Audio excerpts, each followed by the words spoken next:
जो नाम बोल रहे हैं यहाँ पर आ जाएं और मंच पर स्पीच देंगे। Shrimati Neeru Jain, wife of Sanjay Jain. हाँ, इन सब नामों में एक ही नाम आया है, क्या नाम है? नीरू जैन। ये आ रही हैं, तब तक तैयार रहेंगे। श्रीमती रीता जैन, श्रीमती नम्रता जैन, वाइफ ऑफ नवीन कुमार जैन, श्रीमती ऋचा जैन, जैन नगर के। ये 3 नाम बोले हैं, ये 3 तैयार रहेंगे। कार्यकर्ता है, managing director of health of India की है। आपकी एक कंपनी है जो डॉक्टर्स को हायर करती है मेडिकल कॉलेज और हॉस्पिटल्स के लिए। मेंबर है आप विष्णु जैन संस्थान जयपुर से, और आपका पैशन है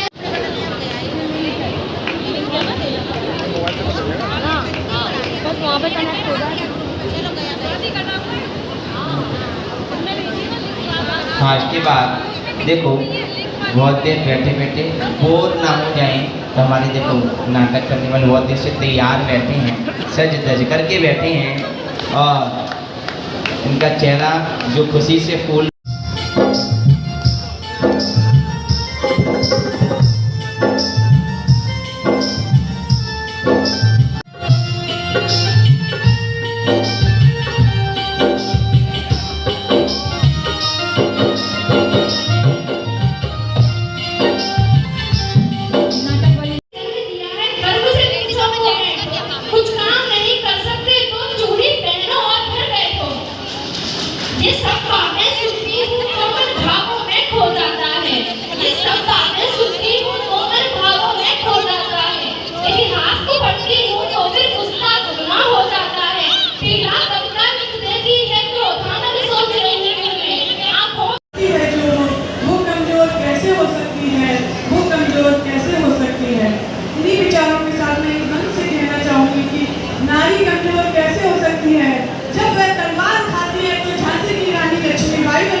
और मोहब्बत जुटाती है तो विस्तार करने के बाद जीवित होते हुए मीना बन जाती है।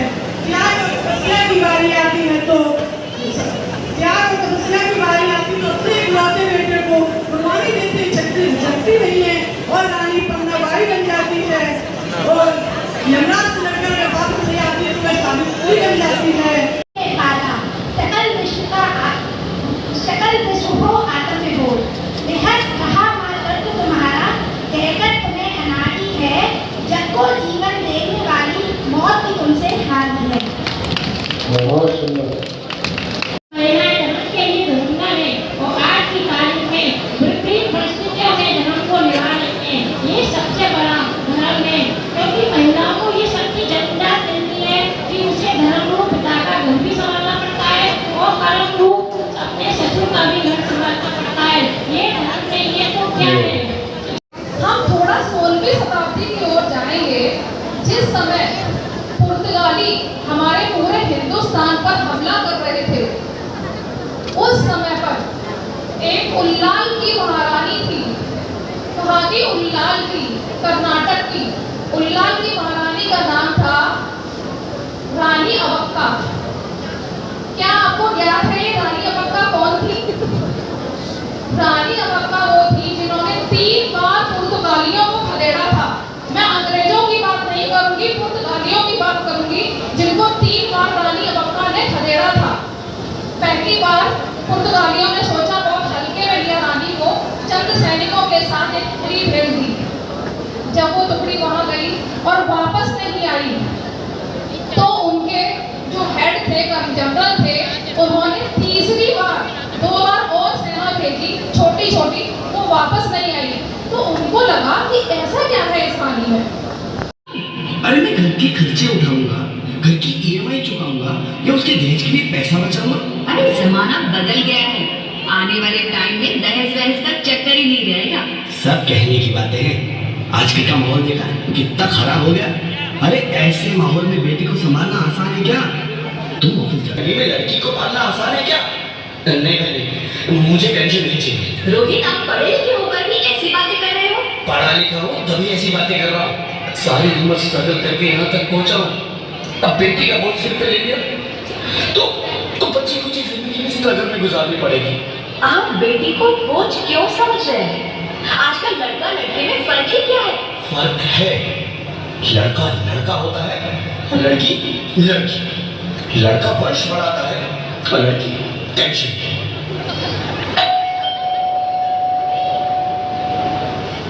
साहब, डॉक्टर साहब ने ये रिपोर्ट भेजी। ओह, रिपोर्ट आ गई? बताना क्या है रिपोर्ट में? वही जिसका डर था, तुम्हारे पेट में बेटी है। तो इसमें परेशान होने की क्या बात है? मैं तो बेटी नहीं चाहती थी। पर मैं नहीं चाहता ना बेटी, मुझे नहीं चाहिए बेटी। मस्ती क्यों नहीं, आजकल बेटी को पालना, पढ़ाना, शादी करना सब बहुत मुश्किल है।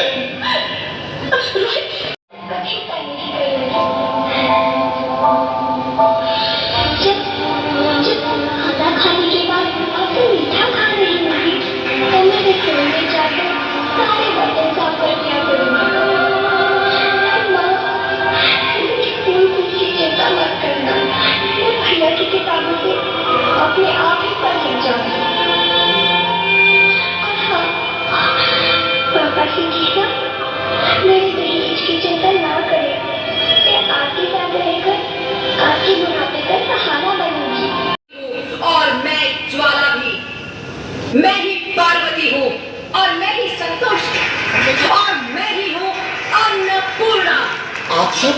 हाँ, ब्रह्मा जी ने हम सबको मिलाकर ही बेटी को बनाया ताकि मैं लक्ष्मी बनकर तुम्हें सुख समृद्धि दूं, मैं सरस्वती बनकर तुम्हें ज्ञान दूं, मैं पार्वती बनकर तुम्हें स्वाभिमान दूं, दुर्गा बनकर तुम्हें शक्ति दूं, काली बनकर तुम्हारे दुखों का नाश करूं, शीतला बनकर तुम्हारे जीवन में शांति लाऊं, ज्वाला बनकर तुम्हारे जीवन में रोशनी लाऊं, और अन्नपूर्णा बनकर तुम्हारी जिंदगी को खुशहाल बनाऊं।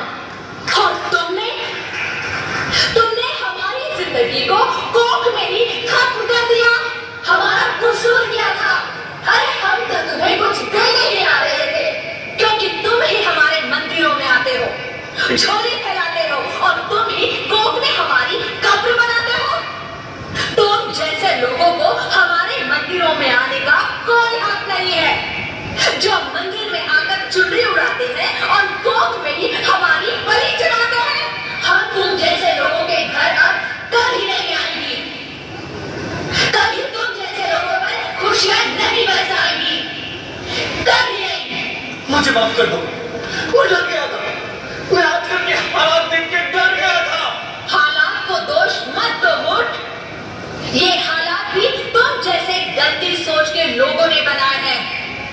अगर इतना ही डर था तो अपनी माँ को क्यों नहीं मारा, अपनी बहन को क्यों नहीं मारा, अपनी बीवी को क्यों नहीं मारा, हमें क्यों मारा?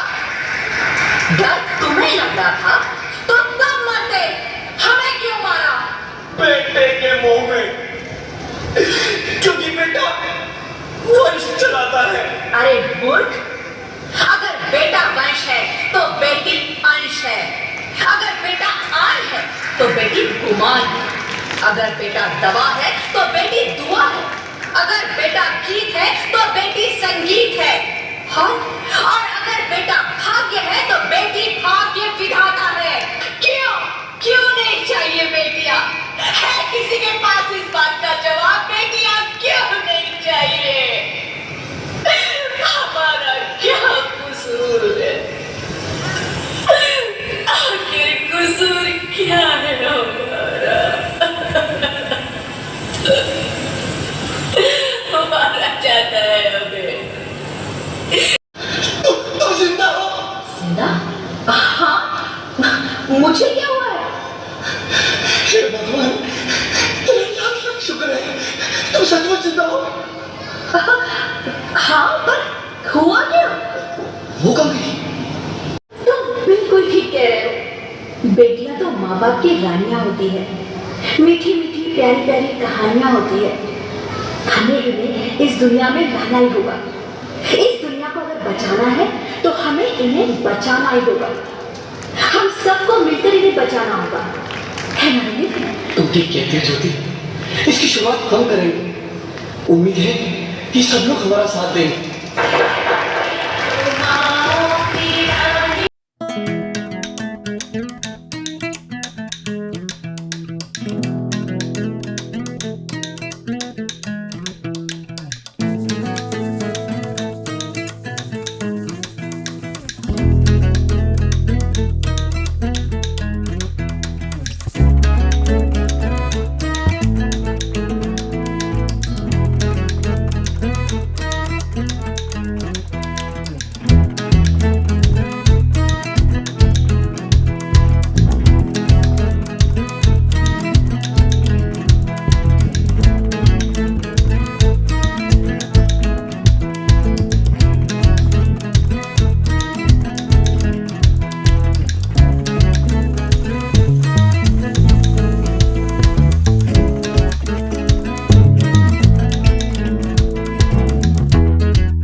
किया और उसके जश्न की तैयारी करने लगे।